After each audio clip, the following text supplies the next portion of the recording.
అసలు శివతత్వానికి ఉన్న గొప్పతనం ఏమిటో తెలుసా? భక్తుణ్ణి నెత్తి మీద పైన పెడతాడు, తాను కింద కూర్చుంటాడు. ఆ మహానుభావుడు తిన్నడు.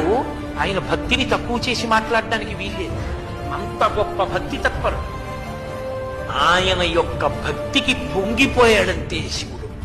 ముచ్చి దొంగదండాలు పెట్టి స్తోత్రాలు చేసి బిల్వదళాలు తీసుకొచ్చి వేసేస్తే పొంగిపోతాడనుకోకూడదు. ఆయన అసుతోషుడు, దానికి పొంగిపోతాడు, కాదంటలేదు నేను.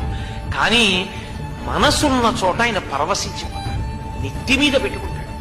ఆయన ఎంగిలి నీళ్లు నోట్లో పట్టుకొచ్చి లింగం మీద ఉమిశాడు, అభిషేకంగా తీసుకున్నాడు. అంటే మనం చేయకూడదు, తిన్నడికి తెలియదు కాబట్టి చేశాడు, దాన్ని భక్తితో స్వీకరించాడు. కాలి చెప్పుతో శివలింగాన్ని తుడిచాడు, కూర్చగా అంగీకరించాడు. ఎంగిలి మాంసం ముక్క పెట్టాడు, నవ్యోపహార అయితే మంచి ఆహారం పెట్టావని తినేశాడు.